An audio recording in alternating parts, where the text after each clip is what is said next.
2 to 3 questions in mains. So that means you are talking about around 14 to 15 questions and then around 30 marks in prelims and around 30, 10 marker, 15 marker, 13 to 45 marks in mains, GS paper 1, right? So, history, you may get history questions. History papers, it will be beneficial in some papers, like, for example, essay paper, right? Because historical background of essays you can actually write, because 125 into 2 essays.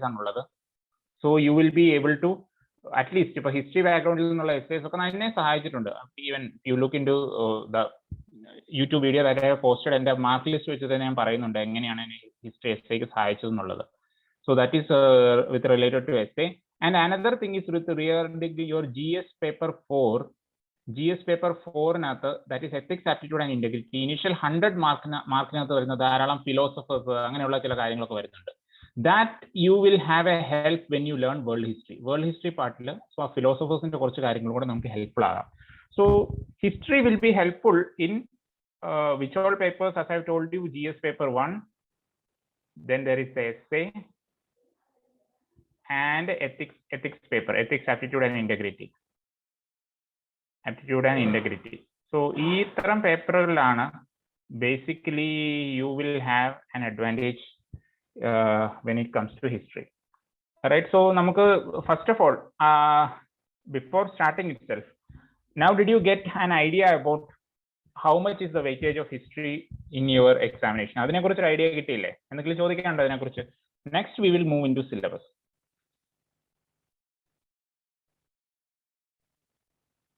Yes, any questions? So, I follow first of all, because yes, sir. Yes. So, yes. So now we will move into the syllabus part, right? Syllabus part. Just a minute. Syllabus part. And basically the syllabus part is there for the prelims and there for the mains. See, basically prelims and mains in a separate syllabus. Venn diagram represent prelims mains. That means mains prelims basically mains subject political, geography, wider scope mains answers. So prelims, so first of all we will look into what are the things that we have to learn for the prelims. So basically I will divide it into the ancient India. Ancient India is there. Then there is the medieval India part. Then the modern India. I'm putting it like modern India. Along with that, post-independence consolidation. Post-independence consolidation. That means what happened after 1947. Post-independence consolidation. Then along with that, there is the world history. World history syllabus. See, red line denote ancient India, medieval India, modern India, post-independence consolidation to a certain extent. This much is there for your prelims. Along with that, what we have to look into world history. This world history in the questions we get for main. So this is what you have to learn in history. So ancient India, medieval India, modern India, post-independence consolidation. Ancient and medieval mostly you have to find the art and culture. Art and culture will be focusing mostly on ancient and medieval. So art and culture, that will be there in ancient and medieval. Art and culture is ancient and medieval questions. Modern India under post-independence consolidation. Around 14 questions, 14 to 15 questions you get in what? 14 to 15 questions you get in preliminary. Right? And along with that, world history questions mains. Okay, so this is history in general syllabus. അപ്പോൾ first പിന്നെ അതിനുശേഷം നമുക്ക് syllabus ഒന്ന് elaborate ചെയ്യാം. Because syllabus പഠിക്കുക എന്നുള്ളത് ഇപ്പോൾ കഴിഞ്ഞ തവണ നിങ്ങൾ ശ്രീതു ഇല്ലേ, ഞാൻ പറഞ്ഞിരുന്നില്ല എൻ്റെ സ്റ്റുഡൻറ് ക്ലിയർ ആയത് അവരുടെ ഒരു സെമിനാർ അറ്റൻഡ് ചെയ്തപ്പോൾ പുള്ളിക്കാരത്തി പ്രത്യേകം പറഞ്ഞിരുന്നു എന്താണ് സിലബസ് പഠിക്കുക എന്ന് പറയുന്നത് വളരെ വളരെ ഇമ്പോർട്ടൻ്റ് ആണ് UPSC. കാരണം എന്ത് ചോദിക്കും അല്ലെങ്കിൽ എന്ത് ചോദിക്കില്ല എന്നതിനെ കുറിച്ച് നമുക്ക് വ്യക്തമായ ഒരു ഐഡിയ വേണം. ഇല്ലെങ്കിൽ എന്താണെന്ന് വിചാരിച്ചാൽ നമ്മൾ ഒത്തിരി കാട് കയറി പഠിക്കും, അവസാനം അതൊക്കെ വേസ്റ്റ് ആയി പോകുന്ന ഒരു അവസ്ഥ ഉണ്ടാവും. അതുണ്ടാകാൻ നമുക്ക് പാടില്ല. So 14 to 15 questions in prelims from ancient India, modern India, medieval India, post-independence consolidation, and obviously all these things plus world history will be there in the mains. So ഇത്രയുമാണ് നമ്മളുടെ syllabus. Now first we will look into the ancient India part and what are the things we have to learn. ഞാനിപ്പോൾ ancient India എന്ന് ഒരു short form AI എന്ന് ഇടുകയാണ്. Artificial intelligence എന്ന് വിചാരിക്കരുത്, ancient India. So ancient India, we have to look from the Stone Age. Stone Age. Then we have to look into the Indus Valley civilization. Indus Valley. Vedic Age. Then along with that, Buddhism and Jainism. Mauryas എഴുതുന്നത്, Guptas, Harshavardhana. Then also what is there in the south ഇതിനകത്ത് വരും, സംഗം ഏജും പല്ലവാസ് അതൊക്കെ കാര്യങ്ങളൊക്കെ വരും. അപ്പോൾ ഇത്രയും സൗത്തിനകത്ത് അത്രയും കാര്യങ്ങളാണ് വരുന്നത്. So from stone age, Indus valley, Vedic age, Mauryas, Guptas and south. So ഇതിൽ ഇമ്പോർട്ടന്റ് ആയിട്ടുള്ള കാര്യം എന്താണെന്ന് ചോദിച്ചു കഴിഞ്ഞാൽ Indus valley is very important thing. Because Indus സൈറ്റുകളെയൊക്കെ സംബന്ധിച്ച് എപ്പോഴും ക്വസ്റ്റ്യൻസ് ഉണ്ട്. Indus valley is important, Vedic age is important. These things stone ഏജിന് മാത്രം ഇവിടെ അല്പം ഒരു റിലാക്സേഷൻ നമുക്ക് കൊടുക്കാൻ പറ്റുള്ളൂ, കാരണം അതിൽ നിന്ന് ക്വസ്റ്റ്യൻ ചോദിക്കാൻ ചാൻസ് കുറവാണ്. ബട്ട് സ്റ്റിൽ ഈ ബുദ്ധിസവും ജൈനിസവും പിന്നെ ഈ ടെമ്പിൾ ആർക്കിടെക്ചർ ഇതെല്ലാം വരുന്നത് ഈ ഏൻഷ്യന്റ് ഇന്ത്യയിൽ പലതും തുടങ്ങിയിട്ടുണ്ട്. ഓക്കെ, പിന്നീട് അത് മിഡൈവൽ ഇന്ത്യയിൽ ഫർദർ ആയിട്ട് എക്സ്പാൻഡ് ചെയ്യാണ്. സോ എല്ലാത്തിന്റെ ഒരു ബേസ് നമുക്ക് ഏൻഷ്യന്റ് ഇന്ത്യയിലാണ്. നമുക്ക് സ്റ്റാർട്ട് ചെയ്യുന്നത് ഏൻഷ്യന്റ് ഇന്ത്യയിലായിരിക്കും. പക്ഷേ ഏൻഷ്യന്റ് ഇന്ത്യയിൽ പൊളിറ്റിക്കൽ ഹിസ്റ്ററി എന്നതിനേക്കാൾ ഉപരി ആർട്ട് ആൻഡ് കൾച്ചർ പാർട്ടിനാണ് എപ്പോഴും ഇമ്പോർട്ടൻസ് ഉള്ളത്. Art and culture. Art and culture is more important when it comes to the ancient Indian part, right? So that is about the ancient India. That means we are talking from a time period വെച്ച് നോക്കുകയാണെങ്കിൽ, right, നമുക്കിപ്പോൾ ഒരു എന്താ പറയുക, ഒരു 2 million years തൊട്ട് 2 million years ago തൊട്ട് നമ്മൾ AD വരികയാണെങ്കിൽ ഒരു 712 AD വരെയുള്ള കാര്യങ്ങളാണ് നമ്മൾ ഏൻഷ്യന്റ് ഇന്ത്യയിൽ നമ്മൾ പ്രതിപാദിക്കുന്നത്. So this is the time period that we are looking into ancient India. So അവിടെ ഒരു ഹ്യൂമൻ എവല്യൂഷൻ തന്നെ നമ്മൾ പൂർത്തിയായിട്ടുണ്ട്. അതിനുശേഷം നമുക്ക് you have the Paleolithic age, you have the Mesolithic age, you have the Neolithic or the New Stone Age. Then agricultural begins. From after agriculture, then there is a large scale civilization start ചെയ്യുന്നുണ്ട് river valleys, and on based on that civilization huge empires have begun to prop up. അങ്ങനെയാണ് ഈ process നമുക്ക് continue ചെയ്യുന്നത്.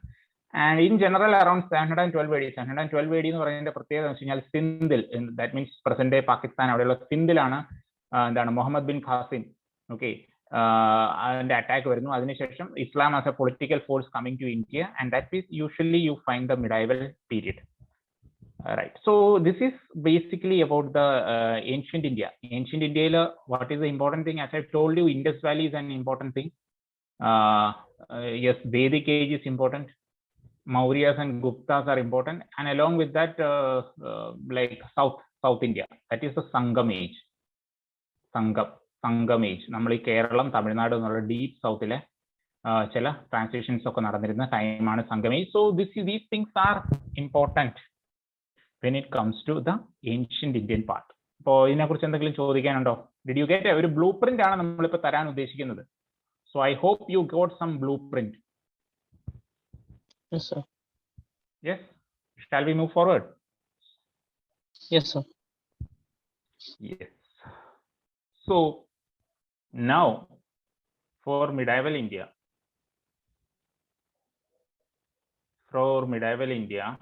What are the things are there?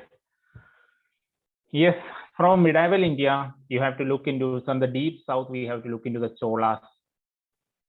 Right, the imperial Cholas. അതായത് നേരത്തെ ചോളാസ് ഉണ്ടായിരുന്നു, പക്ഷേ ഈ ഒരു ചോളാസിന്റെ ടൈമിലാണ് അവർ വളരെ വലിയൊരു എംപയർ ആയിട്ട് മാറിയത്. right? You have to look into the Vijayanagar Empire. Vijayanagar Empire. Also, we have to look into the Turks, Rajputs, then Sultanate, Delhi Sultanate, and Mughals.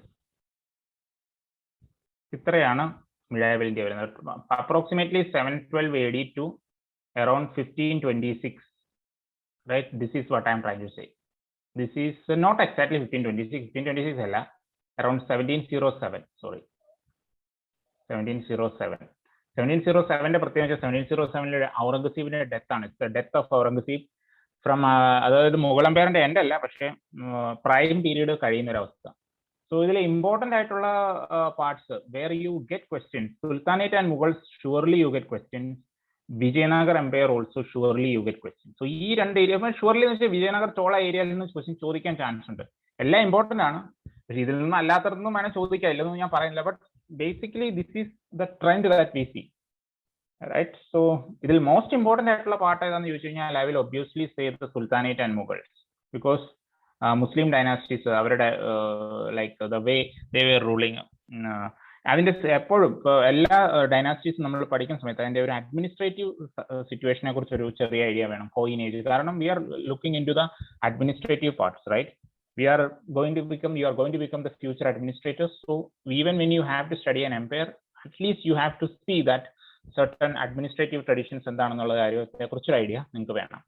So that is what you find in the medieval Indian part, medieval India. But along with that, see, ഇതോടൊപ്പം തന്നെ നമുക്ക് ഈ പറയുന്ന ഈ വിജയനഗർ ചോളാസിന്റെ ഒക്കെ സമയത്തുള്ള art plus architecture, painting. So these things also you have to look into. Art, architecture, painting. That also comes in the medieval Indian part. So in a nutshell, if you say we have to look into a time period from 712 AD to 1707 AD. That's the time that we have to look into. That means Muhammad bin Qasim's attack in Sindh to the death of Aurangzeb. Right. അതോടൊപ്പം തന്നെ നമുക്കിപ്പോൾ സുൽത്താനേറ്റിന്റെ കാര്യം നോക്കുകയാണെങ്കിൽ Delhi sultanate at least from 1206 till 1526 it was the Delhi sultanate. And from 1526 തൊട്ട് ഒരു 1868 വരെ Mughal Empire ആയിരുന്നു ഉണ്ടായിരുന്നെങ്കിലും ആ 1707 വരെയായിരുന്നു അവരുടെ prime, because that is when the death of Aurangzeb happened. So this is basically the time period of the medieval India. Fine. Yes. Now any questions? Shall we move forward? Speed okay le? Yes, sir. Yes, sir. And mostly now we have to look into the most important part of history, right? History, whether it is in mains or whether it's in prelims, the most important part is what? Modern India. So with modern India ആണ് GS perspective ഏറ്റവും important, because mains ആണെങ്കിൽ പോലും even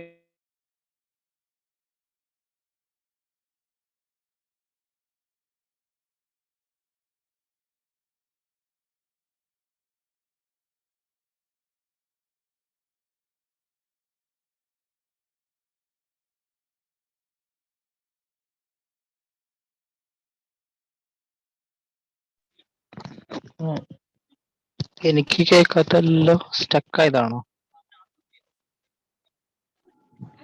Stuck ആണ്. Stuck അതല്ലേ.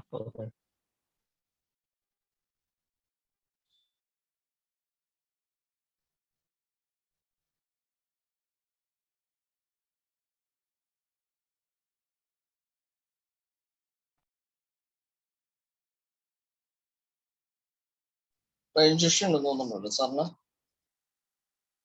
തോന്നുന്നുണ്ട് sir. Mic on ആണ് സാറിന്റെ. Video unmute ചെയ്യല്ലേ? അബ്സല്യൂട്ട്ലി ചെയ്യാം.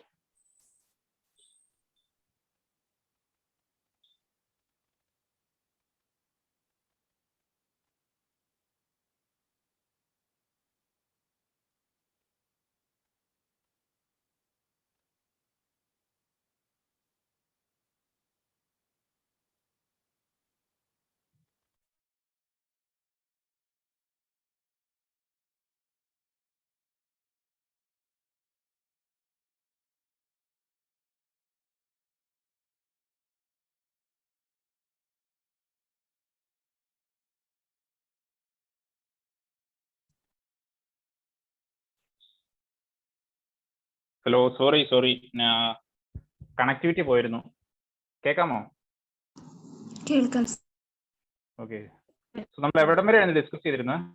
ഇതാണ് ഇത് പോയത് കേട്ടോ, കറണ്ട് പോയതപ്പോ ഇത് വൈഫൈ ഓഫ് ആയി പോയതാ. സർ മോഡേൺ ഇന്ത്യയുടെ കാര്യം പറയുമായിരുന്നു. മോഡേൺ ഇന്ത്യയുടെ കാര്യം പറഞ്ഞപ്പോഴാണ് പോയത് അല്ലേ? അതെ സർ. ഇവിടെയാണ് നമ്മളുടെ ഓൺലൈനിന്റെ ഒരു ചെറിയ പ്രോബ്ലം ഇതാണ്. Let me share the white board.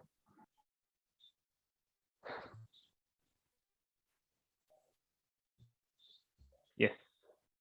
So here we go again. So we are looking into the most important part, which is the modern India.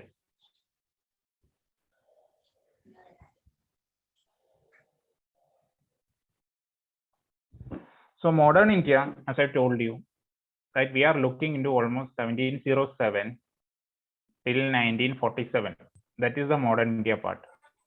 And within modern India, right, the most important area is from 1885 till 1947. ഇതെന്താണ്? ഇവിടെയാണ് നമുക്ക് national movement ഉള്ളത്. 1885ന്റെ പ്രത്യേകത എന്താണ് എന്ന് പറയാമോ? Congress form. Birth of Indian National Congress till the Indian independence. Right. So we will see what are the things that we discuss while in modern India. So modern India നമ്മൾ discuss ചെയ്യുന്ന കാര്യങ്ങൾ എന്തൊക്കെയാണ്? First, we have to look into the later Mughals. That means the Mughal Empire from 1707 till 1868, and how the Mughal Empire disintegrated. That's what we will look into. And also we will see after the disintegration of Mughal Empire, regional powers started. Our regional powers ne Britishers overcame the regional resistance one by one. So we will have to look into how the resistance was overcome in Bengal,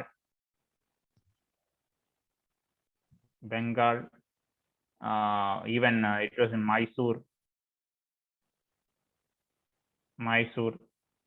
Marathas,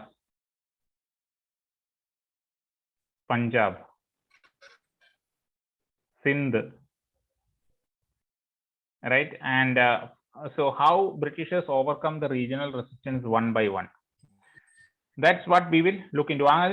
So finally what happened, there was, once the resistance was overcome, there was a British India. 66% of the area then British India, and around 33% we have the princely states. Okay, princely states, around 562 princely states were there. Okay, some were very big like Hyderabad, അതുപോലെ തന്നെ വളരെ ചെറിയ ഭോപ്പാൽ പോലുള്ള വളരെ ചെറിയ princely states ഉണ്ടായിരുന്നു. So we have princely states, and technically they were under the British supremacy. അപ്പോൾ അങ്ങനെയുള്ള ആ ഒരു situation was there till 1947. So but we have to look into that. National movement എങ്ങനെയാണ് sprang up ചെയ്തത്? National movement was initially there in British India, and it started mostly with the formation of Indian National Congress, right? And as I told you, 1885 to 1947, where this national movement period is the most important part in modern India. Fine, please remember that. And within that national movement, we have to see about the various phases of nationalist movement. We have the moderate phase. That means we have the moderate leaders. Then we have the extremist phase. We have leaders like Lal Bal Pal. Lal Bal Pal. Lala Lajpat Rai. പിന്നെ Bal Gangadhar Tilak, Bipin Chandra Pal. Right? Around that there was Aurobindo Ghosh also. Aurobindo Ghosh is a revolutionary extremist, not extremist. Then there is the Gandhian phase. And within this most important ഏതാണ്? Gandhian phase. കാരണം Gandhian phase മിക്കവാറും questions എന്തെങ്കിലും ഉണ്ടാകാൻ chances ഉണ്ട്. So Gandhian phase, we are talking about a time period from 1915 till 1947, because 1950 south ആഫ്രിക്കയിൽ നിന്ന് ഇന്ത്യയിലേക്ക് വന്നത് ഗാന്ധിജി ജനുവരി 9 അതുകൊണ്ടാണ് അന്ന് പ്രവാസി ഭാരതീയ ദിവസമായിട്ട് ആചരിക്കുന്നത്. So within that modern India, the most important area is this area from 1915 till 1947. So this is the core and crux of modern India. And within this time period, what we have to learn? We have to learn about the Gandhian movement, about the non-cooperation movement, about the civil disobedience movement, about the Quit India movement. അതെല്ലാം നമ്മുടെ national movement പാർട്ടായിട്ട് വന്നിട്ടുണ്ട്. Various missions are there like Cripps mission, right, cabinet mission, അങ്ങനെയുള്ള ഒത്തിരി കാര്യങ്ങളാണ്. Finally how the independence happened, how the partition happened, role played by Mountbatten. So till 1947, this area is the core and crux and the most important part of the national movement in modern India, right? And afterwards we have to look into the post-independence consolidation. Post-independence consolidation അത്ര important ആണെന്ന് ഞാൻ പറയില്ല, but still there are questions that can be asked. അത് ചിലപ്പോൾ ഒരുപക്ഷെ കുറച്ചൊക്കെ എക്കണോമിക്സുമായിട്ട് linked ആയിരിക്കും. You cannot clearly distinguish which is a history or which is economics, but that is also important. Post-independence consolidation means we are talking about around 1947 തൊട്ടിട്ട് in general for history purpose പറയുകയാണ്, ഒരു death of Nehru വരെയുള്ള സമയമാണ് പ്രധാനമായിട്ട് നമുക്ക് post independence കൺസോളിഡേഷനിൽ important ആയിട്ടുള്ളത്. Because Nehru died till 1964. He was there in the office and he died in 1964. So post-independence consolidation is also important. At times നമുക്ക് ചില questions അതിൽ നിന്ന് കാണാറുണ്ട്, പക്ഷേ അത് അത്ര ഒരു ഇമ്പോർട്ടൻറ്റ് ടോപ്പിക് ആണെന്ന് ഞാൻ പറയില്ല. But as part of the syllabus we have to learn that also. So we will just look into what is there in the post independence consolidation. Post independence കൺസോളിഡേഷനിൽ എന്തൊക്കെയാണുള്ളത്? Mostly consolidation of princely states അല്ലേ, ധാരാളം princely States ഉണ്ടായിരുന്നു. അതിനെ പലരും എന്താണ് commando operation ഒക്കെ വഴിയാണ് ഇന്ത്യൻ യൂണിയനിൽ ചേർത്തത്. For example Hyderabad, Junagadh, then Kashmir, that issue is still there. So post-independence consolidation, then the Nehruvian foreign policy, principles and objectives of Indian foreign policy, principles and objectives of Indian foreign policy. These all things come under where? Post-independence consolidation. Right? These come under the post-independence consolidation and till the death of Nehru. We are also, ഇതോടൊപ്പം തന്നെ നമുക്ക് 5-year plans, അതിന്റെ background, 5-year plans, അതിന്റെ background, അങ്ങനത്തെ കാര്യങ്ങളൊക്കെയാണ് നമുക്ക് post independence കൺസോളിഡേഷനിൽ വരുന്നത്. So this much is what is actually there for the prelims. So പ്രിലിംസിന് വേണ്ടിയിട്ടുള്ള കാര്യങ്ങളെ കുറിച്ച് ഒരു എന്താ പറയുന്നത്, ഒരു ബേർഡ്സ് ഐ വ്യൂ ആണ് ഞാൻ തന്നത്. ഓക്കെ, എന്തെങ്കിലും ചോദിക്കാനുണ്ടോ? Do you have any questions? അതിന് ശേഷം നമുക്ക് ബുക്സിലേക്കും കൂടെ കടക്കാം. ഫൈൻ, ഒരു ബുക്സിലേക്കും കൂടെ കിടക്കാം. But still this is what we have to look into for your preliminary purpose. ഇനി മെയിൻസിന് വേണ്ടത് വേൾഡ് ഹിസ്റ്ററി ആണ്. So world history also I will tell you. അത് മോഡേൺ വേൾഡ് ഹിസ്റ്ററി ആണ് പ്രധാനമായിട്ടുള്ളത്. Fine, yes. Now when we look into modern world history,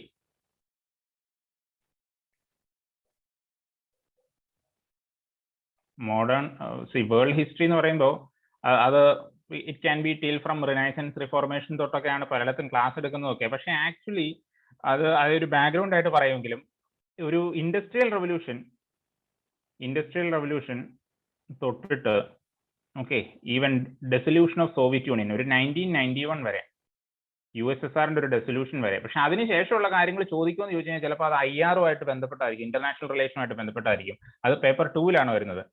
so from industrial revolution എന്ന് പറയുന്നത് ഒരു 18th സെഞ്ചുറി മിഡ് തൊട്ടിട്ട് ഒരു 1991 വരെയുള്ള കാര്യങ്ങളാണ് പ്രധാനമായിട്ടുള്ളത്. പക്ഷെ അതോടൊപ്പം തന്നെ നിങ്ങൾ കോച്ചിങ് അറ്റൻഡ് ചെയ്യുന്നതിന് ഇമ്പോർട്ടൻ്റ് ആയിട്ടുള്ള കാര്യങ്ങൾ നോക്കാനായിട്ടാണ്. അപ്പോൾ ഇമ്പോർട്ടൻ്റ് ആയിട്ടുള്ള ചില ഏരിയാസ് നമുക്ക് ഫോക്കസ് ചെയ്യാനുണ്ട് വേൾഡ് ഹിസ്റ്ററിയിൽ. അതുപോലെ ശ്രദ്ധിക്കുക, world history is there for what?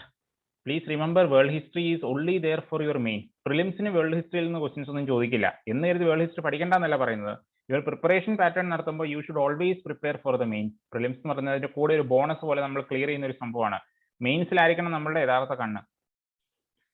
So for world history part, as I told you, important എന്ന് പറഞ്ഞു കഴിഞ്ഞാൽ ഫ്രഞ്ച് റെവല്യൂഷൻ, ഇപ്പോൾ revolutions, French revolution, Russian revolution, അങ്ങനെയുള്ള റെവല്യൂഷൻസ്, അതോടൊപ്പം തന്നെ world war, Hitler, Mussolini, fascism, nazism പോലുള്ള സംഭവങ്ങൾ, അത് നമ്മളുടെ ഇത് നമ്മളുടെ ഈ വേൾഡ് വാറും ഇതൊക്കെ എങ്ങനെ നമ്മളുടെ ഇന്ത്യൻ നാഷണൽ മൂവ്മെന്റുമായിട്ട് എന്തെങ്കിലും ബന്ധപ്പെട്ടിട്ടുണ്ടോ? അവിടെ നിന്നും ചിലപ്പോൾ ക്വസ്റ്റ്യൻസ് ചോദിക്കാൻ ചാൻസ് ഉണ്ട്.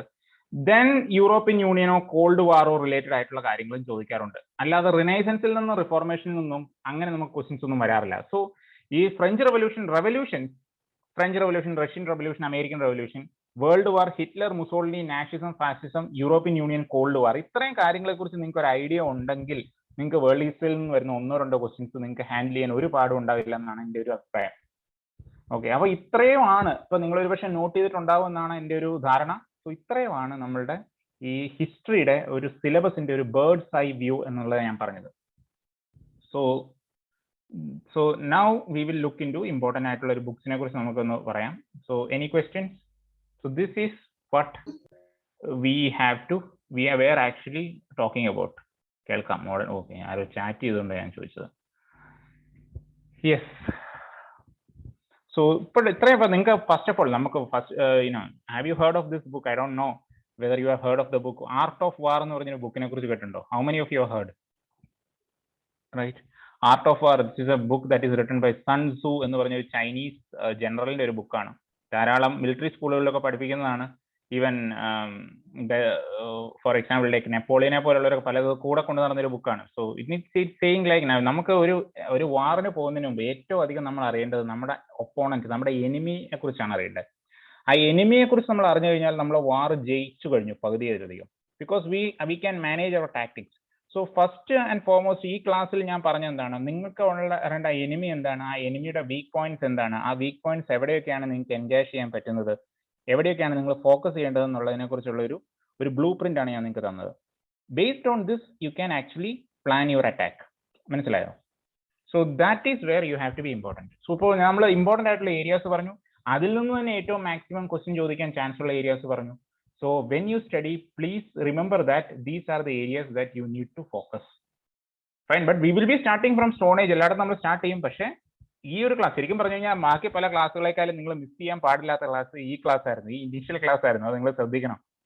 ഫൈൻ, ഇനിയിപ്പോൾ അഥവാ വരുന്നവരോടാണല്ലോ ഇത് പറഞ്ഞു കൊടുക്കുക, ഇന്ന കാര്യങ്ങളാണ്, ഇന്ന ഏരിയാസ് ആണ് ഇമ്പോർട്ടൻ്റ് എന്നുള്ളത് പറഞ്ഞു കൊടുക്കുക. പിന്നെ എൻ്റെ കുറച്ച് ഓറിയന്റേഷൻ വീഡിയോസ് ഒക്കെ ഞാൻ ഇവിടെ പോസ്റ്റ് ചെയ്തിട്ടുണ്ട് യൂട്യൂബിൽ. Possible try to see that also. It is regarding CSAT മെയിൻസിനെ കുറിച്ചൊക്കെ ഞാൻ പോസ്റ്റ് ചെയ്തിട്ടുണ്ട്. പിന്നെ വേറെ പല എക്സാംസിനെ കുറിച്ച് ഞാൻ പോസ്റ്റ് ചെയ്തിട്ടുണ്ട്. So that is about the world history. Now we will if you don't have any questions we will move forward and we will go into the books. അതിനുശേഷം നമുക്ക് ഒരു ഇനീഷ്യൽ ആയിട്ട് നമുക്ക് സ്റ്റോൺ ഏജ് തൊട്ട് തന്നെ start ചെയ്യാം.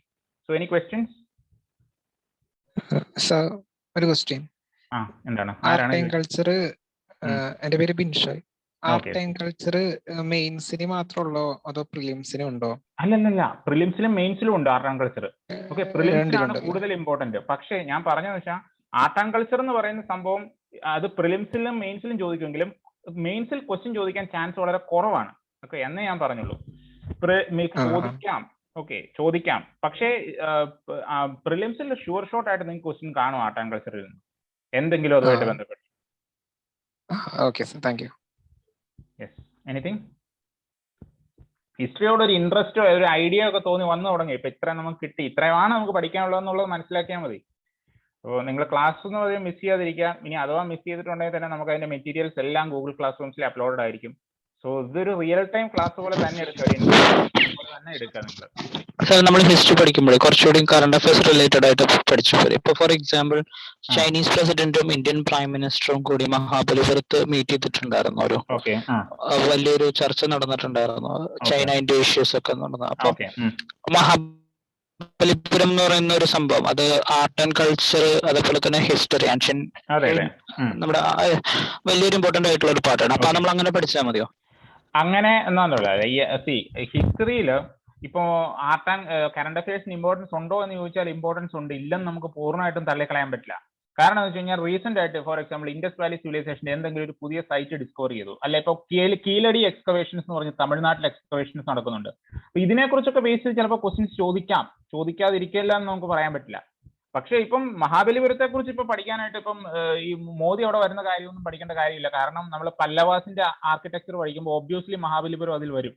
Okay, മഹാബലിപുരത്തിന്റെ പ്രത്യേകത എന്താണ്? ഷോർ ടെമ്പിൾ ആണ് അവിടെ ഉള്ളത്. ഷോർ ടെമ്പിൾ എന്ന് പറഞ്ഞു കഴിഞ്ഞാൽ ദ്രാവിഡിയൻ സ്കൂൾ ഓഫ് ആർക്കിടെക്ചറിന്റെ ഒക്കെ ഇനീഷ്യൽ സ്റ്റേജിൽ വരുന്ന സംഭവങ്ങളാണ് ഷോർ ടെമ്പിൾ, മഹാബലിപുരം.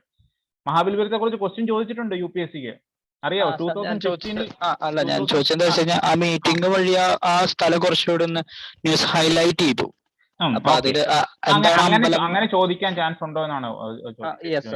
അപ്പൊ അമ്പലത്തെ കുറിച്ചൊക്കെ ചെറിയൊരു ഡിസ്ക്രിപ്ഷൻ ഉണ്ടായിരുന്നു. അത് എന്താണ്, അതിന്റെ പ്രത്യേകത എന്താണ്, അത് എന്തുകൊണ്ട് തെരഞ്ഞെടുത്തു, അങ്ങനെ കുറച്ചൊക്കെ പത്രങ്ങൾ എഴുതിയിട്ടുണ്ടായിരുന്നു. ഓക്കെ.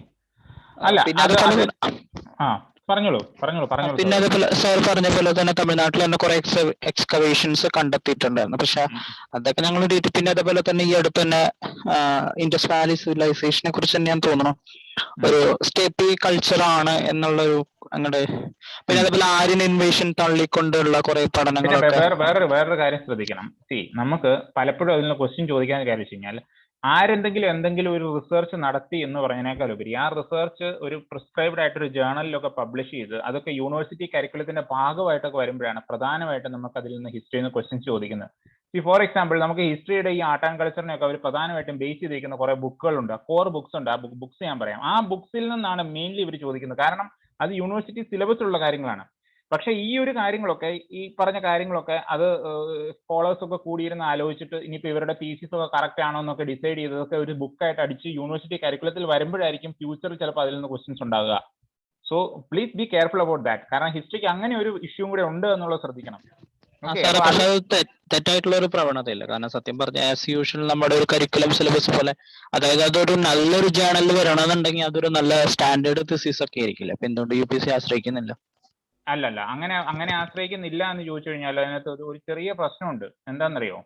ഇപ്പം ഒരു PhD സ്കോളേഴ്സ്, ഞാൻ എക്സാമ്പിൾ പറയാം. ഇപ്പം നമ്മൾ സംഘം ഏജിനെ കുറിച്ച് കുറെ കാര്യങ്ങളൊക്കെ പഠിക്കുന്നുണ്ട്. പക്ഷെ വളരെ റീസെന്റ് ഇപ്പം നമ്മൾ കേരളത്തിലൊക്കെ നോക്കുകയാണെങ്കിൽ MGS നാരായണന്റെ ഒക്കെ കാര്യത്തിൽ സംഘവേജിനകത്തൊക്കെ ഉള്ള കാര്യങ്ങളൊക്കെ അദ്ദേഹം പറയുന്ന പല കാര്യങ്ങളും, ഈവൻ അടിമത്തത്തെ കുറിച്ചുള്ള വളരെ റീസെന്റ് ആയിട്ടുള്ള പല സ്റ്റഡീസും വന്നിട്ടുണ്ട്.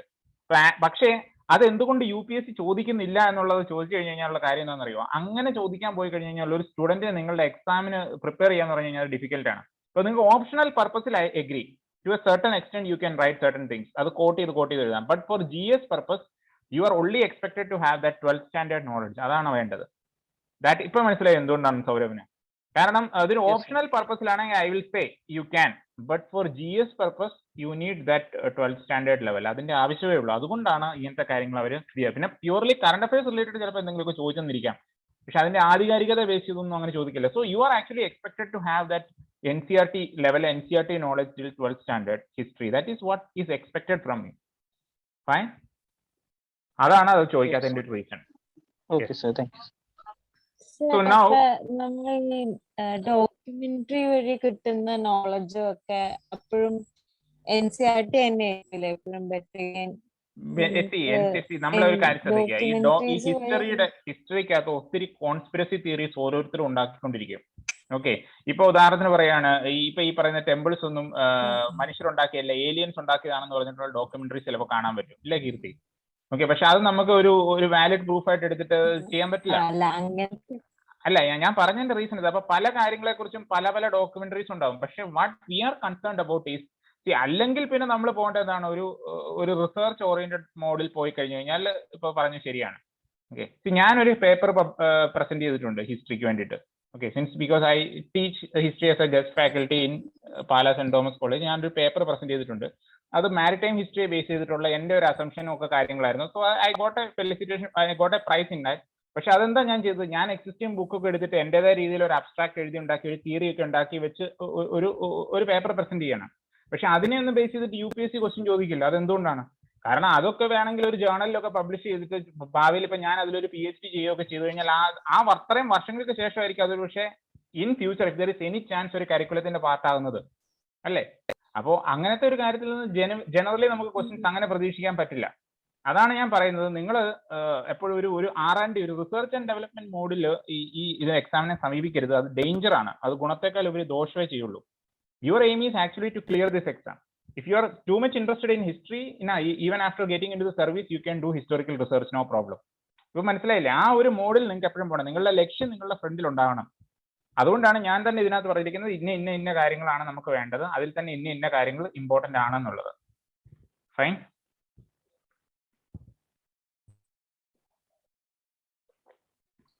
Yes, I hope you are satisfied with the answer. അവിടെ പോയി.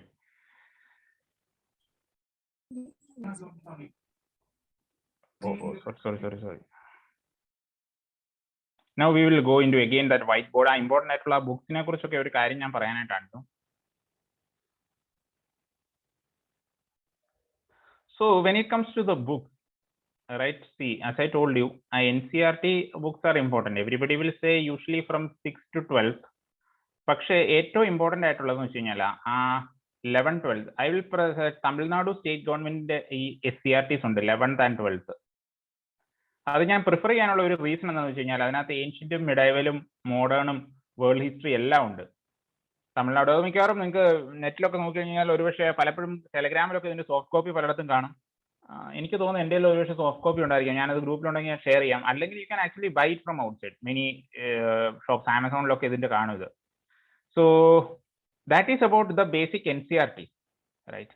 Then when you look into the modern India, right, see, ഇപ്പൊ മോഡേൺ ഇന്ത്യക്കകത്ത് ഇമ്പോർട്ടൻ്റ് ആയിട്ടുള്ളത് നമുക്ക് പറയുന്ന മോഡേൺ ഇന്ത്യ സ്പെക്ട്രം ആണ്. Modern India spectrum written by Rajiv P Ahir. ഈ ബുക്കിനെ കുറിച്ച് കേട്ടില്ലേ? Modern India spectrum written by Rajiv P Ahir. Rajiv P Ahir എന്ന് പറയുന്ന ഒരു IPS ഓഫീസറാണ്. കാരണം ഇതുപോലെ നമ്മുടെ എക്സാമിന് സഫീഷ്യന്റ് ആയിട്ട്, കാരണം വേറെ ധാരാളം ബുക്കുകളുണ്ട്. ഇപ്പൊ modern India by Vipin Chandra, India struggle for independence, ഇതൊക്കെ ഉണ്ട്.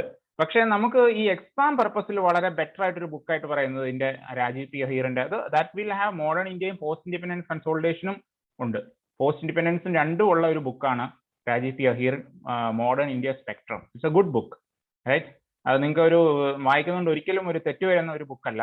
That is what it is. പിന്നെ ആർട്ട് ആൻഡ് കൾച്ചറിനെ ഒക്കെ ബേസ് ചെയ്തിട്ട് നമുക്ക് ധാരാളം ബുക്കുകളും മെറ്റീരിയൽസും നമുക്ക് പറയാം. പക്ഷേ ഞാൻ പറയുന്നത് ഈ കോർ ആയിട്ട് ഇവർ ഈ ക്വസ്റ്റ്യൻസ് ഒക്കെ എടുക്കുന്നത് ഏത് ബുക്കിലും, പക്ഷെ അത് നിങ്ങൾക്ക് വായിക്കാന്ന് പറഞ്ഞാൽ പ്രാക്ടിക്കലി ഇമ്പോസിബിൾ ആണ്. Because it's a big book and it's for optional purpose. So I will cover most of the things in class, but I will tell you the books, right. See, for example ഇപ്പൊ DN ഝായുടെ ancient India ഉണ്ട്. Ancient India അതൊക്കെ reference books പോലെ use ചെയ്യാവുന്നുള്ളൂ. പിന്നെ AL Basham the wonder that was India. The wonder that was India. ഇതെന്ന് പറയുന്നത് ഒരു ബ്രിട്ടീഷറാണ് കേട്ടോ, AL ബഷം. ഇദ്ദേഹത്തിന്റെ ശിഷ്യൻ ഗണങ്ങളിൽ വരുന്ന ആളുകളാണ് റോമില്ല താപ്പറും ഇർഫാൻ ഹബീബും ഒക്കെ. ഇവരൊക്കെയാണ് ഈ ഇർഫാൻ ഹബീബും റോമില്ല താപ്പറും ഒക്കെയാണ് നമ്മുടെ NCERTs ഒക്കെ എഴുതിയത്. അവരൊക്കെ റെഫർ ചെയ്തതൊക്കെ ഇദ്ദേഹത്തിന്റെ കോർ ബുക്സ് ആണ്. അതൊക്കെ കൊണ്ട് തന്നെയാണ് പലപ്പോഴും ഇങ്ങനെയുള്ള ബുക്കുകളിൽ നിന്ന് ക്വസ്റ്റ്യൻസ് ചോദിക്കാനുള്ള ഒരു ചാൻസ് ഉള്ളത് എന്ന് ഞാൻ പറഞ്ഞത്. പിന്നീട് വളരെ ഇമ്പോർട്ടന്റ് ആയിട്ടും വളരെ റീസെന്റ് ആയിട്ടും ക്വസ്റ്റ്യൻ ചോദിക്കാനുള്ളതും ഉള്ള ഒരു വേറൊരു ബുക്കാണ് ancient India by Upinder Singh. Okay, നമ്മുടെ മൻമോഹൻ സിംഗിന്റെ ഡോട്ടറാണ്. But she's professor in Delhi university. അവരുടെ ഉപേന്ദർ സിംഗിന്റെ ഒരു ബുക്കുണ്ട്. പക്ഷെ അതിനെ ബേസ് ചെയ്തിട്ടാണ് ഞാൻ ക്ലാസ് എടുക്കുന്നത് കൂടുതൽ. So you will be getting most of these things from here, from my class, ancient India Upender Singh. So that is mostly about the ancient India. And medieval India, if you look into medieval India, ഇന്ത്യക്ക് ഇപ്പൊ ഞാൻ പ്രത്യേകിച്ച് വലിയ ബുക്കൊന്നും ഞാൻ പറയില്ല. അത് old NCERT Satish ചന്ദ്രയുടെ old NCERT if you can read, that is more than sufficient. പക്ഷേ ഇതൊക്കെ ഞാൻ പറയുമെങ്കിലും നിങ്ങൾക്ക് ബേസിക് ആയിട്ട് എന്താണ് വേണ്ടത്, ബെയർ മിനിമം റീഡിങ് എന്താണ് വേണ്ടതെന്ന് ഞാൻ അവസാനം പറയാം. ഇതൊക്കെ റെഫറൻസ് ബുക്സ് പോലെയുള്ള കാര്യങ്ങളാണ്. And for modern India obviously spectrum is important. Modern ഇന്ത്യക്ക് പിന്നെ എന്തായാലും ഞാൻ സ്പെക്ട്രമേ പറയുള്ളൂ, സ്പെക്ട്രം തന്നെയാണ് പറയുന്നത്. ദെൻ ഫോർ വേൾഡ് ഹിസ്റ്ററി പർപ്പസിൽ രണ്ട് കാര്യങ്ങളുണ്ട്. ഒന്ന് old NCERT 9th standard old NCERTയിൽ വരുന്ന അർജുൻ ദേവിന്റെ NCERT ഉണ്ട്. That is actually good. അല്ലെങ്കിൽ നമ്മുടെ തമിഴ്നാടിന്റെ 11th NCERT ആണെങ്കിലും മതി. അതുപോലെ തന്നെ Norman Lowe of modern world എന്ന് പറഞ്ഞൊരു ബുക്കുണ്ട്, നോർമൻ ലോ. ഓക്കെ, അത് മോഡേൺ വേൾഡ് ഹിസ്റ്ററി, അതിൽ നിന്ന് ക്വസ്റ്റ്യൻസ് ചോദിക്കാൻ ചാൻസ് ഉണ്ട്. Norman Lowe of modern world history. So these are the areas where, and these are the books that you have to refer or you have to look into, so that there are chances of asking questions from there. ഇതൊക്കെ ഞാൻ ആ PPTയിൽ എൻ്റെ YouTube ചാനലിലെ PPTയിൽ ഞാനത് mention ചെയ്തിട്ടുള്ള കാര്യങ്ങളാണ്. അപ്പോൾ ഇത്രയുമാണ്. അപ്പോൾ നമുക്ക് ഈ ഒരു 10-45 മിനിറ്റ് കൊണ്ട് നമുക്ക് എന്താണ് നമ്മുടെ എനിമി, നമ്മുടെ ശത്രുവിനെ കുറിച്ചൊരു ഐഡിയ നിങ്ങൾക്ക് കിട്ടി എന്നുള്ളതാണ് എൻ്റെ ഒരു ധാരണ. ഓക്കെ, പിന്നെ എങ്ങനെ മെരുക്കണം എന്നുള്ളത് നിങ്ങളുടെ ഫ്രണ്ടിൽ ഇരിക്കുന്ന കാര്യങ്ങളാണ്. സോ ഞാൻ ശത്രുവിനെ നിങ്ങൾക്ക് പരിചയപ്പെടുത്തി തരികയാണ് ചെയ്തത്. This is what you have to face. പക്ഷെ ഇതിൽ നിന്ന് തന്നെ 100% ക്വസ്റ്റ്യൻസ് ഒന്നും നിങ്ങൾക്ക് നേടാമെന്ന് ഞാൻ പറയുന്നില്ല. ഈ ഒരു 14-15 ക്വസ്റ്റ്യൻസിൽ ഒരു 10-11 നിങ്ങൾക്ക് പോസിബിളി ശരിയാക്കാൻ പറ്റിയാൽ you are in right track എന്ന് ഞാൻ പറയുള്ളൂ. കാരണം ഹിസ്റ്ററിയിൽ നിന്ന് ഒരു 10-15 ശരിയാക്കാം. ജോഗ്രഫിയിൽ നിന്ന് മാത്രമാണ് ശരിയാക്കുക, പൊളിറ്റിയിൽ നിന്ന് ശരിയാക്കുക, എക്കണോമിക്സിൽ നിന്ന് ശരിയാക്കുക, റൈറ്റ്. പിന്നെ സയൻസ് ആൻഡ് ടെക്കും മറ്റേത് മറിച്ചും ഒക്കെ കൊണ്ടിട്ട് ഒരു 55-60 ആയി കഴിയുമ്പോൾ എന്തായി, നിങ്ങൾ പ്രിലിംസ് ക്ലിയർ ചെയ്തു, അത് മതി. അല്ലാതെ ഈ പ്രിലിംസ് ടോപ്പ് ചെയ്യണമെന്നൊന്നും എന്താ പറയുന്നത്, അതിന്റെ ആവശ്യമില്ല. പക്ഷെ ഇത് ചെയ്യുന്ന കൂട്ടത്തിൽ തന്നെ എന്ത് ചെയ്യണം, മാക്സിമം നന്നായിട്ട് റൈറ്റിംഗ് സ്കില്ലൊക്കെ ഉണ്ടാക്കിയെടുക്കുക. അതോടൊപ്പം തന്നെ ആ റൈറ്റിംഗ് സ്കില്ലോടുകൂടി ടെസ്റ്റ് സീരീസ് ഒക്കെ കൊടുത്ത് റൈറ്റിംഗ് സ്കില്ലോടുകൂടി നിങ്ങൾ മെയിൻസ് കൊടുക്കുക. മെയിൻസ് നമ്മൾ ക്ലിയർ ചെയ്യുക. ഫസ്റ്റ് ചാൻസ് തന്നെ ക്ലിയർ ചെയ്താൽ എനിക്ക് വളരെ സന്തോഷം. അപ്പൊ അങ്ങനെയുള്ള ആളുകളൊക്കെ വിളിച്ചിട്ട് നമുക്ക് അടുത്തവണ ഫെലിസിറ്റേറ്റ് ചെയ്ത് അടുത്ത ബാച്ച് ഉദ്ഘാടനം ചെയ്യിക്കാം, അല്ലേ, ഇപ്പൊ ചെയ്ത പോലെ. അപ്പോൾ അങ്ങനത്തെ ഒരു മോഡിലേക്ക് നിങ്ങൾ എത്തുക. പിന്നെ ഒരു കാര്യം വളരെ ശ്രദ്ധിക്കണം, നിങ്ങളിങ്ങനെ പഠിച്ച് പലർക്കും ഉള്ള ഒരു പ്രശ്നമാണ്, എൻ്റെ പല സ്റ്റുഡൻസിനും ഞാൻ കാണുന്ന ഒരു പ്രശ്നമാണ്, സാർ ഈ അറ്റംപ്റ്റ് കൊടുക്കുന്നില്ല, ഞാൻ പഠിച്ചിട്ടില്ല, ഹിസ്റ്ററി ഒന്നും ആയിട്ടില്ല, എക്കണോമിക്സ് ഒന്നും ആയിട്ടില്ല എന്ന് പറയും. അവരങ്ങനെ പഠിച്ച് ഒരു ലെവൽ എത്തിക്കഴിയുമ്പോൾ എന്ത് ചെയ്യും, അവരുടെ ഏജും തീരും, ചിലപ്പോൾ അറ്റംപ്റ്റും തീരുന്ന അവസ്ഥ വരും. അങ്ങനത്തെ ഒരു അവസ്ഥയിലേക്ക് പോകരുത്. നിങ്ങൾ പഠിച്ച് തീർത്തിട്ടേ അറ്റംപ്റ്റ് കൊടുക്കൂ എന്ന് ചിന്തിച്ചു കഴിഞ്ഞു കഴിഞ്ഞാൽ ആ ദിവസം ഒരിക്കലും വരില്ല. നിങ്ങൾ പഠിച്ചുകൊണ്ടേയിരിക്കും, കാരണം അത്രയധികം സംഭവങ്ങൾ ഇതിനകത്തുണ്ട്. സോ നിങ്ങൾക്ക് ഇത്രയും കാര്യങ്ങൾ അറിയാം. ഒരു സീരിയസ് ആയിട്ടൊരു പ്രിപ്പറേഷൻ, ഒരു വർഷം കോച്ചിങ്, മറ്റൊരു വർഷം പ്രിപ്പറേഷൻ കൊണ്ട് ഒരു 2 years you will be able to do it. ഇപ്പൊ ഈ കോച്ചിങ്ങിൽ നിന്ന് നിങ്ങൾക്ക് കിട്ടുന്ന കാര്യങ്ങൾ എന്താണ്? ബേസിക്കലി ഈ ഹിസ്റ്ററിയുടെ ഇത്രയും കാര്യങ്ങൾ നിങ്ങൾക്ക് മനസ്സിലാക്കി വെക്കാൻ ചിലപ്പോൾ ഒരു 1.5-2 വർഷം ബെയർ മിനിമം ചിലപ്പോൾ വേണ്ടി വരും ഇതെല്ലാം വായിച്ച് ഈ ഒരു ലെവലിലാകാൻ ഫ്രം ദ സ്ക്രാച്ച്. അത് നമ്മൾ ഒരു 10-30 ക്ലാസ്സുകൾക്കുള്ളിൽ റെഡിയാക്കി തരുന്നു എന്നുള്ള കാര്യം മാത്രമേ കോച്ചിങ് തരുന്നുള്ളൂ. We are actually trying to save your 1.5-2 years. That's what I am trying to do.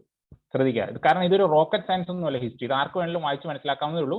പക്ഷെ ഞാൻ ചെയ്യുന്ന കാര്യം ഇതാണ്, ആ 2 വർഷം എന്നുള്ളത് ചുരുക്കി നിങ്ങൾക്ക് I M making it for 1 month. അത്രേ ഉള്ളൂ നമ്മൾ ചെയ്യുന്നത്. 1 month എന്ന് പറഞ്ഞാൽ ലിറ്റർ ക്ലാസിന്റെ ഡ്യൂറേഷൻ. അതോടൊപ്പം തന്നെ നിങ്ങളുടെ റൈറ്റിംഗ് സ്കിൽസ് ശ്രദ്ധിക്കുക. അതോടൊപ്പം തന്നെ എന്താ, നിങ്ങളുടെ ഓൾ റൗണ്ട് ആയിട്ടുള്ള കാര്യങ്ങൾ. കാരണം basically I want you to clear this exam. നിങ്ങൾ ഹിസ്റ്ററി ടോപ്പ് അടിക്കുക എന്നുള്ളതല്ലേ എൻ്റെ ഉദ്ദേശം. ബിക്കോസ് എൻ്റെ ഉദ്ദേശം ഈ എക്സാം ക്ലിയർ ചെയ്യുക എന്നുള്ളതാണ്. സോ അതിന് വേണ്ട കാര്യങ്ങളും അതോടൊപ്പം തന്നെ നമുക്ക് പ്രൊവൈഡ് ചെയ്യാം. കാരണം ഹിസ്റ്ററിയോട് ബേസ് ചെയ്തിട്ടുള്ള എന്തെങ്കിലും സോഷ്യൽ ഇഷ്യൂസ് വരുവാണെങ്കിൽ ചിലപ്പോൾ അത് നമുക്ക് ഡിസ്കസ് ചെയ്യാം. എല്ലാം സൈഡ് ബൈ സൈഡ് ആയിട്ട്. ബേസിക്കലി ഹിസ്റ്ററി തന്നെയായിരിക്കും focus, but my aim is for you to clear this exam. Fine. So with this background we will be starting the class. അതുകൊണ്ടാണ് ഇന്നൊരു ഇൻട്രോഡക്ടറി സെഷൻ ഇട്ടത്. എന്ത് യെസ് നോ എന്നൊക്കെ പറഞ്ഞിട്ട് ആരോ type ചെയ്തിട്ടുണ്ടല്ലോ, കേൾക്കാൻ പറ്റുന്നില്ലേ?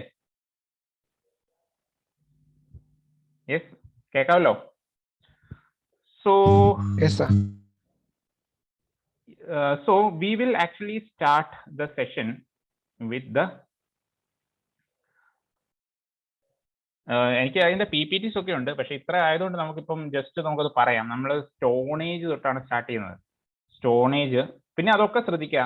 when we are talking about these things, history, we are concern is India. Okay, don't think that world history ആണെങ്കിൽ പോലും നമ്മൾ എന്തും ഇന്ത്യയുമായിട്ട് റിലേറ്റഡ് ആയിട്ടുള്ള കാര്യങ്ങളിലാണ് നമ്മൾ കൂടുതൽ ശ്രദ്ധ ചെലുത്തുന്നത്. ഇപ്പൊ ഫ്രഞ്ച് റവല്യൂഷൻ എന്തുകൊണ്ട് ഇന്ത്യയോട് റിലേറ്റഡ് ആയിട്ട് ചോദിച്ചു കഴിഞ്ഞാൽ ലിബർട്ടി, ഫ്രട്ടേണിറ്റി, ഇക്വാലിറ്റി ഉള്ള നമ്മളുടെ കോൺസ്റ്റിറ്റ്യൂഷണലായിട്ടുള്ള എൻഷ്രൈൻ ആയിട്ടുള്ള പല കാര്യങ്ങളും ഫ്രഞ്ച് റവല്യൂഷനിൽ നമ്മൾ എടുത്തിട്ടുണ്ട്. അതാണ് ഫ്രഞ്ച് റവല്യൂഷന്റെ ഒരു സിഗ്നിഫിക്കൻസ്.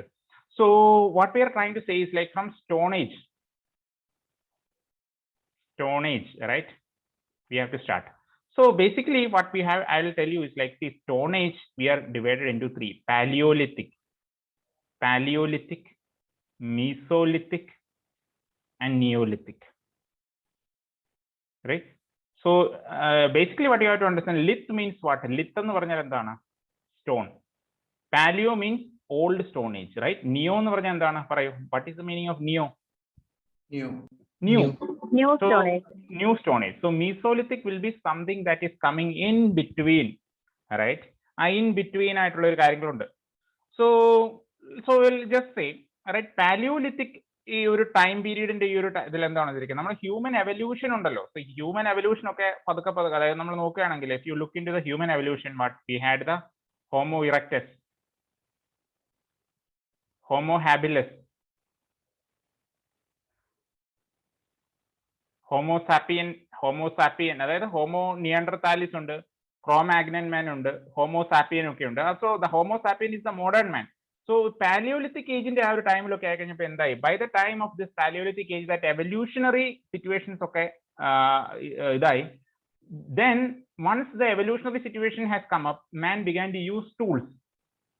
സോ ടൂൾസ് നമ്മൾ യൂസ് ചെയ്യാൻ തുടങ്ങി, അല്ലേ? ടൂൾസിനകത്ത് എന്താണ് പറയുന്നത്, അതായത് നമ്മൾ കല്ലുകൾ കൊണ്ടുള്ള പല ടൂൾസ് ഒക്കെ യൂസ് ചെയ്യാൻ തുടങ്ങി. അതോടൊപ്പം തന്നെ നമുക്ക് ആ ടൂൾസ് എന്ന് പറഞ്ഞാൽ തന്നെ നമുക്ക് പലതായിട്ട് തിരിക്കാൻ പറ്റും. You have the core tools,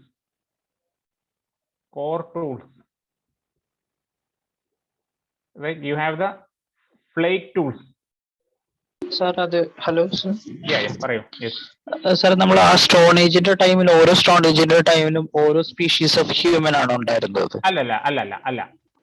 അല്ല. Okay, so first we have to I will tell you പാലിയോലിത്തിക്കിന്റെ ഒരു time, paleo, meso and neo, right, neolithic. So നമ്മൾ പറയാൻ കാര്യം നിയോലിത്തിക് എന്ന് പറഞ്ഞാൽ at least you are talking about 10,000 BC, around 7,000 BC. അതാണ് neolithic. In and average ആണ് കേട്ടോ. ഇതൊന്നും എക്സാക്ട്ലി ഇത് ഇന്ത്യൻ സിറ്റുവേഷൻ നമ്മൾ പറയുന്നത്, പല ബുക്കിൽ നമുക്ക് പലത് കാണാൻ പറ്റും. കാരണം അത് പല ഏരിയയിലും ആ സ്റ്റോൺ ഏജ് ഒക്കെ ഡിഫറെന്റ് ആയിരുന്നു. ഇന്നും നിയോലിത്തിക് ഏജിൽ ജീവിക്കുന്ന പല ട്രൈബ്സും ഉണ്ട് ലോകത്ത്. ഓക്കെ, നമ്മളിപ്പോൾ ഇങ്ങനെയാണെന്ന് മാത്രമേ ഉള്ളൂ.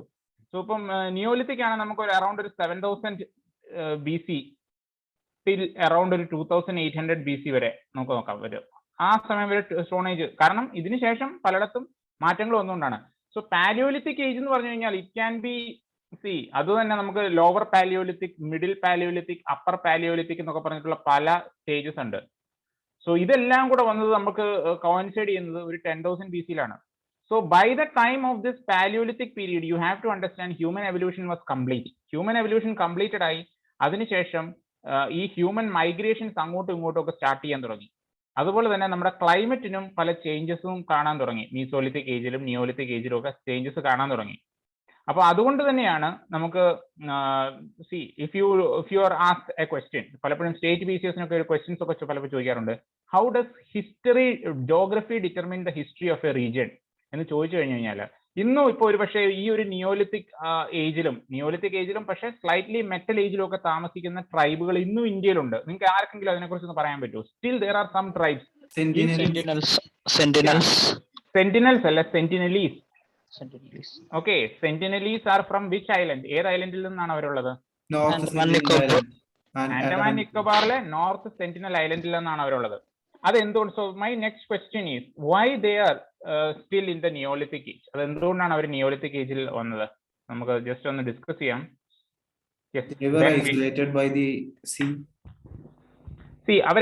അതെന്തുകൊണ്ടാണെന്ന് വെച്ചാൽ അവരെങ്ങനെയാണ് ആ സീയിൽ ഐസൊലേറ്റഡ് ആയത്? I just tell you about, I'm just going to show that migration in the white board. നിങ്ങൾ ആലോചിച്ച് നോക്കുക, ഇപ്പോൾ ഈ ആഫ്രിക്കൻ കോസ്റ്റിൽ നിന്ന് അവരിങ്ങനെ മൈഗ്രേറ്റ് ചെയ്തു. ഇന്ത്യൻ മെയിൻലാൻഡ് ഉണ്ട്, ഇങ്ങനെ ഇതിലേക്ക് വന്നു. അപ്പോൾ നിങ്ങൾ ആലോചിച്ച് നോക്കുക, ഇപ്പൊ നമുക്കിവിടെ ബംഗാൾ ഉൾക്കടലാണ് അല്ലേ, ബേ ഓഫ് ബംഗാൾ ആണ്. So Andaman Nicobar is something here. ഈ 10,000 BC-ക്ക് മുമ്പ്, by the time they are migrating 5,000, 6,000, like not 60,000 years ago, ഇങ്ങനെയുള്ള ഒരു മൈഗ്രേഷൻ ഇവിടെ നിന്ന് വരുമ്പോൾ these areas were part of the ice age, right? ഈ 10,000 BC-ക്ക് ശേഷം ഗ്ലോബൽ വാർമിംഗ് ഇതിനെ കുറിച്ച് നമ്മൾ പറയില്ല. അങ്ങനെ ഒരു ഗ്ലോബൽ വാർമിംഗ് സ്റ്റാർട്ട് ചെയ്ത് ഈ 10,000 BC-യുടെ ടൈമിലാണ്. അപ്പൊ എന്ത് ചെയ്തു? അന്നേരം ഇവിടെ ഐസ് ആയിട്ടുള്ള ഏരിയാസ് ഒക്കെ എന്ത് ചെയ്തു?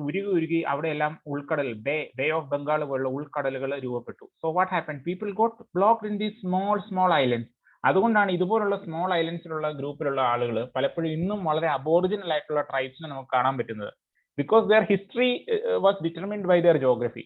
അല്ലെ, അവരന്ന് മൈഗ്രേറ്റ് ചെയ്തതുപോലെ ഒരു പക്ഷേ നമ്മളുടെ പൂർവികർ മൈഗ്രേറ്റ് ചെയ്തിരുന്നെങ്കിൽ നമ്മൾ അന്ന് സെന്റിനലീസ് ഐലൻഡിൽ കടന്നിരുന്നേനെ, അല്ലെ സെന്റിനലീസ് ദ്വീപിൽ കടന്നേനെ അല്ലെ. ശരിക്കും അവർക്ക് ഷെഡ്യൂൾ ട്രൈബ് റിസർവേഷൻ ഉണ്ട്. അവരെ കുറിച്ച് നമ്മൾ UPSC എക്സാമിനെ കുറിച്ച് പഠിച്ചുകൊണ്ടിരിക്കുക. പക്ഷെ അവർക്ക് അറിയുമോ നമുക്ക് അവർ ഇന്ത്യ എന്നൊരു രാജ്യത്താണ് ജീവിക്കുന്നതെന്നും UPSC എക്സാം എഴുതുന്നുണ്ടെന്നൊക്കെ അവർക്ക് അറിയാവോ? They do not know, right?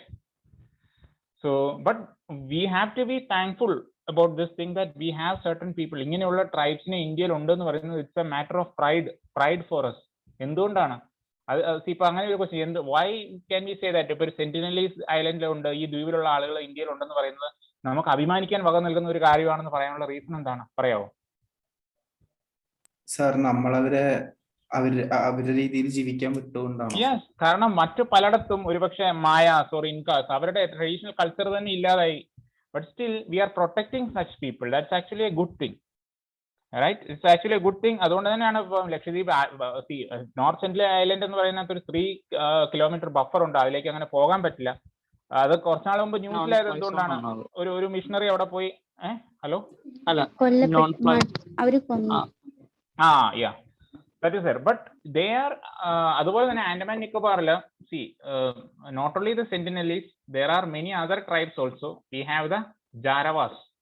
just ചില ട്രൈബ്സിനെ കുറിച്ച് നമുക്കറിയാം. Jaravas are there, their Onge tribes is there, Shompen, Andamanese, Nicobaris, then the Sentinelese, right? ഇതിനകത്ത് ഏറ്റവും ഈ സെന്റിനലീസ് ആണ് ഏറ്റവും ഇനേർട്ട് ആയിട്ട് മാറി നിൽക്കുന്നത്. Rest of the tribes are actually friendly with the people. നിങ്ങൾ ഈ പറഞ്ഞ കാലാപാനി മൂവി കണ്ടിട്ടുണ്ടോ? ഓർക്കുന്നില്ലേ? മോഹൻലാലും പ്രഭു ഒക്കെ ചെന്ന് അത് ആൻഡമാനീസ് ആൻഡ് നിക്കോബാറീസ് ട്രൈബ്സ്. ഓക്കെ, ഈ ജാരവ ട്രൈബ്സ് കുറച്ച് നാളുകൾക്ക് മുമ്പ് ന്യൂസിൽ ഉണ്ടായിരുന്നു. കാരണം എന്താണ്, അവരെ എന്തോ ഈ ടൂറിസ്റ്റുകൾ ടീസ് ചെയ്യുന്നു എന്ന് പറഞ്ഞു. So these tribes, what you have to understand, എല്ലാവരും എന്താണ്, they are mostly of the ethnic group of negroid and mongoloid tribes. നിഗ്രോയിഡും മംഗ്ലോയിഡും ആയിട്ടുള്ള ട്രൈബ്സ് ആണിത്. മംഗ്ലോയിഡ് ട്രൈബ്സ് എന്ന് പറഞ്ഞു കഴിഞ്ഞാൽ അവര് മലായ് റേസിലെ, മലേഷ്യയിലുള്ള മലായ് റേസിന്റെ ഒരു ഇതിൽ വരുന്ന ട്രൈബ്സ് ഉണ്ട്. അതെനിക്കൊന്ന് ഓങ്കെ ആൻഡ് ഷോംബൻ ആണെന്ന് തോന്നുന്നു. Other than that they are mongoloid. Rest are the negrito tribes. That means resembling the African. അല്ലേ? അപ്പം ആഫ്രിക്കൻ ട്രൈബ്സിൽ അതായത് നിഗ്രിറ്റോ ട്രൈബ്സ് ഉള്ളതാണ് ജാരവാസ്, ആൻഡമാനീസ്, നിക്കോബാറീസ്, Sentinelese. Fine.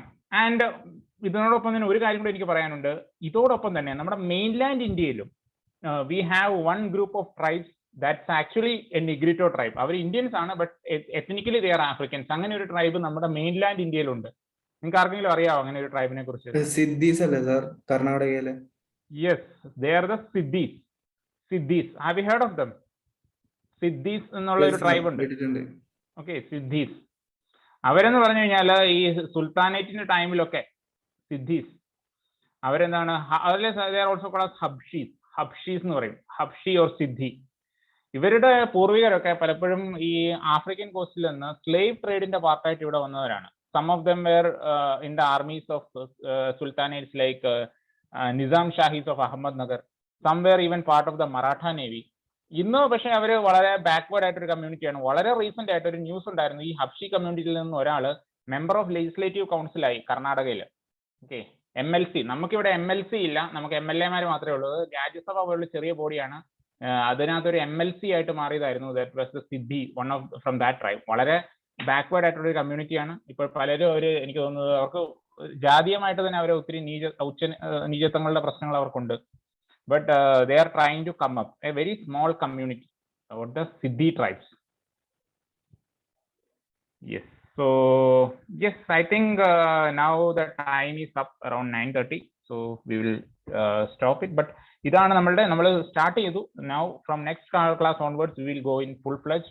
So I hope you got the background of history. നമ്മളിപ്പം ഇങ്ങനെ കണ്ടില്ലേ, ഇപ്പോൾ ഓരോരോ കാര്യങ്ങൾ വരുമ്പോൾ നമുക്കിപ്പോൾ സിദ്ധി ട്രൈബ്സിനെ കുറിച്ചും ഇങ്ങനെ ഓരോരോ ട്രൈബ്സിനെ കുറിച്ചും ഒക്കെ നമ്മൾ ഡിസ്കസ് ചെയ്യുന്നുണ്ട്. സോ ഓൾ റൗണ്ട് ആയിട്ട് നമുക്കുള്ള ഒരു ഡിസ്കഷൻ ആണ് പോകുന്നത്. It may involve some social issues. Obviously our focus will be history. So I hope that you were benefited from the class. Any questions you can ask?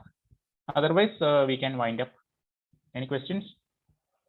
Sir, are you satisfied with the class? Yes, sir. Okay.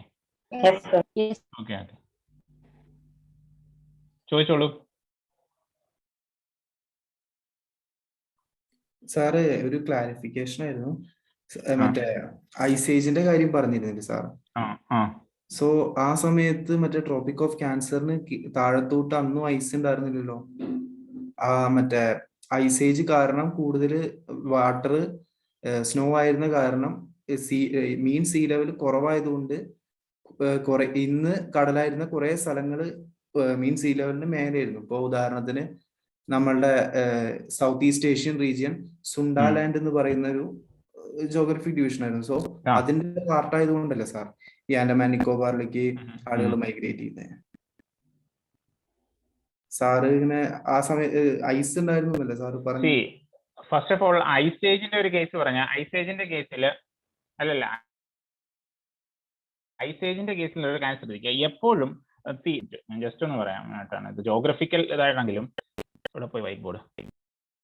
Okay, earth ഇങ്ങനെ ഇരിക്കാന്ന് വിചാരിക്കാം. Okay, ഇതിപ്പം ഒരു axis ആണ്. നമ്മളിപ്പോ നോക്കുക, ഈ ഒരു 33 degree north, 33 degree south, അല്ലെങ്കിൽ ഈ ഒരു റീജിയനിലായിരിക്കും യൂഷ്വലി സൺറൈസ് പോവുക, അല്ലേ?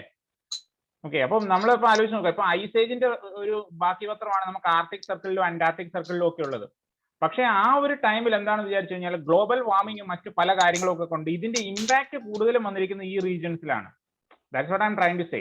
ഈ ക്ലൈമറ്റ് ചേഞ്ചിന്റെ ഇമ്പാക്ട് വരുന്ന എപ്പോഴും ഇപ്പൊ നിങ്ങൾ എപ്പോഴും ചിന്തിച്ചിട്ടുണ്ടോ? നമ്മൾ ഗ്ലോബൽ വാർമിങ്ങിനെ കുറിച്ച് പറയുമ്പോൾ we are not talking about പറയുന്നുണ്ടെങ്കിലും mostly we are concerned about the countries in the tropical region. ഇപ്പൊ ഗ്ലോബൽ വാർമിങ്ങിന് വേണ്ടിയിട്ട് സമയത്ത് ഈ കടലിനടിയിൽ ഒരു സമ്മേളനം നടത്തിയ ഒരു രാജ്യം ഉണ്ടായിരുന്നു, ഒരു വട്ടമേശ സമ്മേളനം നടത്തിയ ഒരു രാജ്യം. Have you heard of it? Maldives. അത് എന്തുകൊണ്ടാണ് മാൽദീവ്സ് നടത്തിയത്? മാൽദീവ്സ് എവിടെയാണ് കിടക്കുന്നത്? ഇക്വറ്റോറിയൽ റീജിയനിലാണ്. കാരണം എന്ന് വെച്ചാൽ തെർമ്യൂണിക് എക്സ്പാൻഷൻ ഓഫ് വാട്ടർ വന്നു കഴിഞ്ഞാൽ മാൽദീവ്സിലെ ഏറ്റവും ഉയരമുള്ള സ്ഥലം എന്ന് പറഞ്ഞാൽ അവിടുത്തെ ഏറ്റവും പൊക്കമുള്ള ഒരു തെങ്ങാണ്. അപ്പൊ അവരൊക്കെ മൂടിപ്പോയി കഴിഞ്ഞു കഴിഞ്ഞാൽ എന്താണ് ഇവരൊക്കെ ഈ റെഫ്യൂജി ക്രൈസിസ് പോലെ ഇവരെല്ലാം നാളെ ഇന്ത്യയിലേക്കും സൗത്ത് ഇന്ത്യയിലേക്കായിരിക്കും വരുന്നത്. അതുകൊണ്ടാണ് ഇന്ത്യൻ ഓഷൻ റിം റീജിയനിലുള്ള രാജ്യങ്ങൾക്ക് ഈ പറയുന്ന ഈ ഇന്ത്യക്കും ഒക്കെ ഈ വലിയ കൺസേൺ എന്താണ് ഈ പറയുന്ന climate change. Okay, so we are talking about this ice age and or global warming. Mostly ഈ ട്രോപ്പിക്കൽ റീജിയനിലും സബ് ട്രോപ്പിക്സും ആയിട്ടുള്ള ഏരിയസ് ആണ് അതിന്റെ ഇമ്പാക്ട് കൂടുതലുള്ളത്. ബിക്കോസ് നമ്മുടെ എർത്തിന്റെ സ്ലാൻഡിങ് അതുപോലെ ആയതുകൊണ്ടാണ് കേട്ടോ.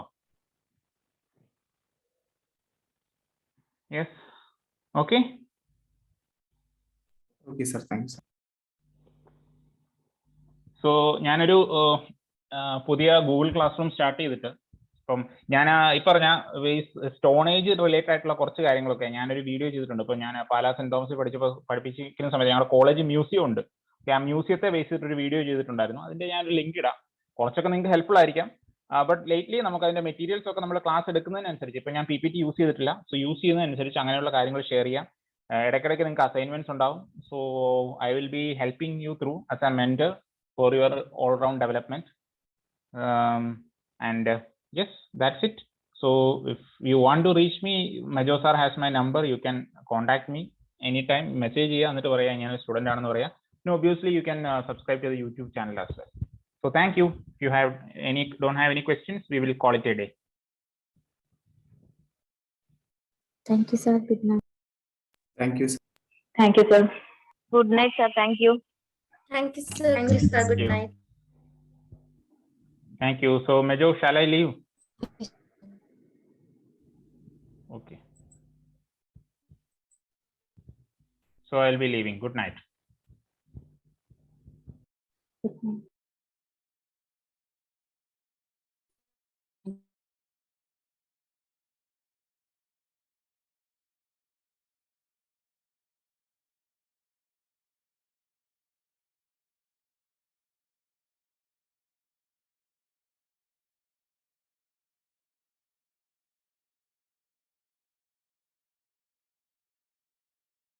ഹലോ, ലീവ് ചെയ്തോട്ടെ? ഹലോ സാറേ, ക്ലാസ് കഴിഞ്ഞു. ലീവ് ചെയ്തോട്ടെ class?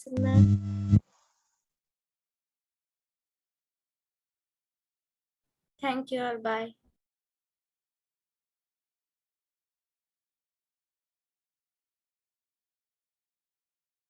Good night all. Bye, sir. Good night all. Bye.